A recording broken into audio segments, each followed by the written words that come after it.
በስመ አብ ወወልድ ወመንፈስ ቅዱስ አሐዱ አምላክ። ግንቦት 25 በዚች ቀን አምላክን የወለደች የቅድስት ድንግል የእመቤታችን የአክስቷ ልጅ ብጽዕት ሶሎሜ ያረፈች። እርሷም የማጣት ልጅ የሌዊ ልጅ የሚልኪ ልጅ የካህን አሮን ልጅ ናት። ለማጣት 3 ሴቶች ልጆች አሉት። የታላቂቱ ስም ማርያ ነው። የሁለተኛይቱ ስም ሶፊያ፣ የሶስተኛይቱም ሐና ነው። ይህችም ማርያ ሰሎሜን ወለደቻት። ሶፊያም ኤልሳቤጥን ወለደቻት። ሐናም አምላክን የወለደች እመቤታችን ቅድስት ድንግል ማርያምን ወለደቻት። እመቤታችንም ድንግል ስትሆን የክብር ባለቤት ጌታችን ኢየሱስ ክርስቶስን በወለደችው ጊዜ ይህች ቅድስት ሶሎሜ የእመቤታችንን አወላለድ እንደ ሴቶች ሁሉ አወላለድ መስሏት ተጠራጠረች።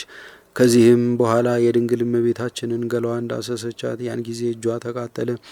ሕፃኑን በዳሰሰችው ጊዜ ደግሞ ዳነች። በዚህም በሕቱም ድንግልና አምላክን እንደወለደች አወቀች።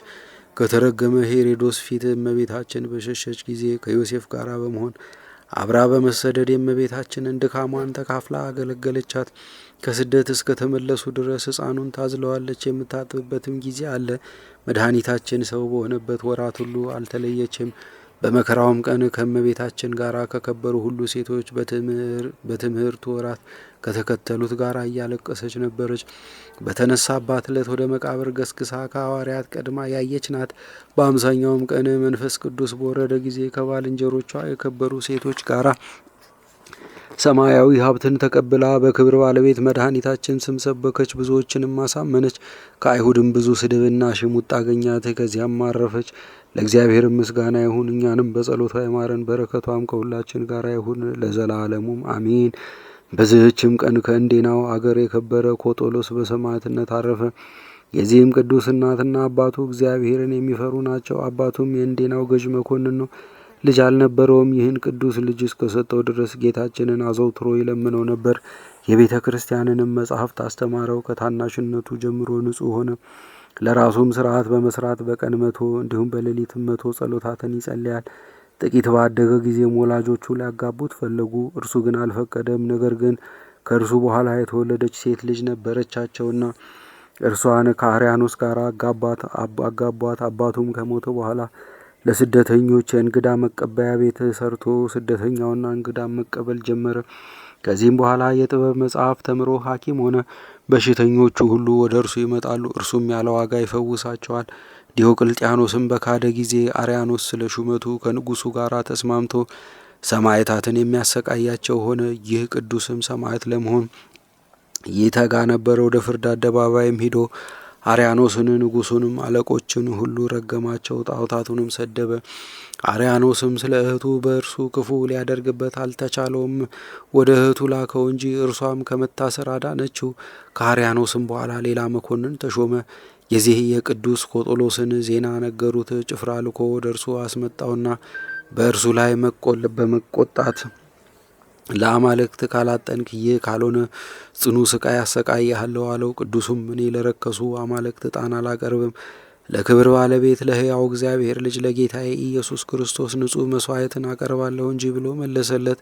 በዚያን ጊዜም መኮንኑ ተቆጥቶ በየአይነቱ በሆነ ስቃይ እንዲያሰቃዩ ታዘዘ። የእግዚአብሔር መልአክም ወደ እርሱ መጥቶ ይፈውሰው ያጽናናውና ያረጋጋው ነበረ። ጌታችንም በእጆቹ ታላቅ የሆኑ ድንቆች ተአምራትን አደረገ። ማሰቃየቱ በሰለቸው ጊዜ በሰይፍ ራሱን ይቆርጡት ዘንድ አዘዘ። የሰማዕታትንም አክሊል ተቀበለ። ቤተሰቦቹም ገንዘው በመልካም ቦታ አኖሩት። ከስጋውም እጅግ ብዙ ድንቆች ተአምራት የሚታዩ ሆነ። ለእግዚአብሔር ምስጋና ይሁን፣ እኛንም በጸሎቱ ይማረን ለዘላለሙም አሜን። በዚህችም ቀን ስብስጣ ከሚባል አገር አባ ሄሮዳ በሰማዕትነት አረፈ። ከካዲ ዲዮቅልጥያኖስ በክርስቲያን ወገኖች ላይ የስደት ወራት በሆነ ጊዜ ይህ ቅዱስ አባ ሄሮዳ ከሕፃንነቱ ጀምሮ እግዚአብሔርን ይፈራ ነበረ። በአንዲት ሌሊትም በአልጋው ተኝቶ ሳለ እርሱም ስለ እግዚአብሔር ፈቃድ በማሰብ በኃላፊው ዓለም ውስጥ መኖር ምን ይጠቅመኛል? በከበረ ወንጌል የተናገረውን የጌታዬ ኢየሱስ ክርስቶስን ቃል ይህን ዓለም ያልካደ ሊያገለግለኝ አይችልም ያለውን ሰምቻለሁና አሁንም ተነስቼ ሄጄ በክብር ባለቤት ክርስቶስ ስም ደሜን አፈሳለሁ አለ። ይህንንም በልቡ ሲያስብ እንሆ የመላእክት አለቃ ቅዱስ ሚካኤል ወደ እርሱ መጥቶ የከበርክና የተመሰገንክ ሄሮዳ ሆይ ሰላም ላንተ ይሁን፣ አትፍራ፣ እግዚአብሔር የክብር ዙፋን አዘጋጅቶልሃልና። እኔም የመላእክት አለቃ ሚካኤል ነኝ። እኔም ወደ ፍርድ አደባባይ ከአንተ ጋር እሄዳለሁ፣ በከበረ ስጋህም ላይ ምንም የሚበረታታብህ የለም ብሎት ሰላምታ ሰጥቶት ወደ ሰማይ አረገ። ከዚህም በኋላ ብፁዕ አባ ሄሮዳ ወደ ምዕራባዊ ሀገር ወጣ። ፊቱንም ወደ ምስራቅ መልሶ እንዲህ ብሎ ጸለየ። ልዩ ሶስት አንድ አምላክ ሆይ ጌትነት፣ በረከት፣ ክብር ገንዘብ የሆነ ለአንተም ለብቻ ስግደትና አምልኮት የሚገባህ የተሳልኩትን እስከምፈጽም ታጸናኝ ዘንድ ለምንሃለሁ። ይህንንም ብሎ ወደ ፍርድ ሸንጎ ሄዶ እኔ ክርስቲያን ነኝ ብሎ በግልጥ ጮኸ። መኮንኑም ክርስቲያንስ ሁንሃል? አገርህ ወዴት ነው? አንተ ማነህ? ስምህስ ማነው? ወገንስ ምንድን ነው አለው። የከበረ ሄሮዳም በብህንሳ አውራጃ ስብስጣ ከሚባል አገር ነኝ። ከልጅነቴ ጀምሬ ለምድራዊ ሟች ለሆነ ንጉሥ አገለግል ኖርኩ። እንግዲህስ ሕያው ለሆነ ሰማያዊ ንጉሥ አገለግላለሁ ብሎ መለሰለት።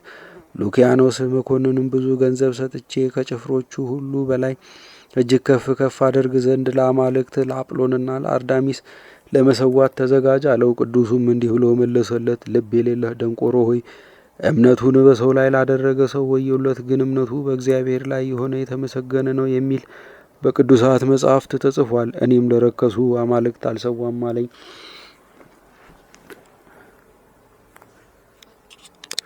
ጌታዬ እግዚአብሔር ስለሆነ ለእርሱ ብቻ እሰዋለሁ። ያን ጊዜም መኮንኑ ተቆጥቶ እንዲገርፉትና እሾህ ባላቸው በብረት ዘንጎችም እንዲደበድቡት ደሙ እንደ ውሃ እስቲፈስ ድረስ እንዲያሰቃዩት አዘዘ። ጌታችንም በመልአኩ እጅ አጽንቶ አዳነው፣ ጤነኛም ሆነ። ሕዝቡም ይህን ድንቅ ተአምር ባዩ ጊዜ በክብር ባለቤት ጌታችን ኢየሱስ ክርስቶስ አምነው በሰማዕትነት አረፉ። ቁጥራቸውም 30,500 ነው። መኮንኑም ማሰቃየቱ በሰለቸው ጊዜ ራሱን በሰይፍ እንዲቆርጡ አዘዘ። እነሆ ጌታችን ኢየሱስ ክርስቶስ ተገለጠለትና እንዲህ አለው፣ ብፁዕ ሄሮዳ ሆይ ሰላም ላንተ ይሁን፣ አትፍራ። እኔ ፈጣሪ ክርስቶስ ነኝ። እነሆ መቀመጫህን ከቅዱሳን ጋር በሰማያት አዘጋጅቼልሃለሁ። በእውነት እነግርሃለሁ፣ በመታሰቢያ ቀን መከራ ድካምህን አስቦ መስዋዕት ለሚያቀርቡ ለድሃ ምጽዋትን ለሚሰጥ በእንስሶቹ ውስጥ እርባታ ይሆናል። በቤቱም የተባረከ ልጅ አይታጣም። ሰይጣንም በእርሱ ላይ በስራውም ሁሉ ላይ ሊበረታታበት አይችልም። የገድልህን መጽሐፍና ስምህን የሚጽፈውንም እኔ በሕይወት መጽሐፍ ስሙን እጽፋለሁ፣ የዕዳ ደብዳቤውን እደመስሳለሁ። ደግሞ በችግር በመከራ ውስጥ ስምህን ጠርቶ የሚለምነኝን ከመከራው ሁሉ እኔ አድነዋለሁ።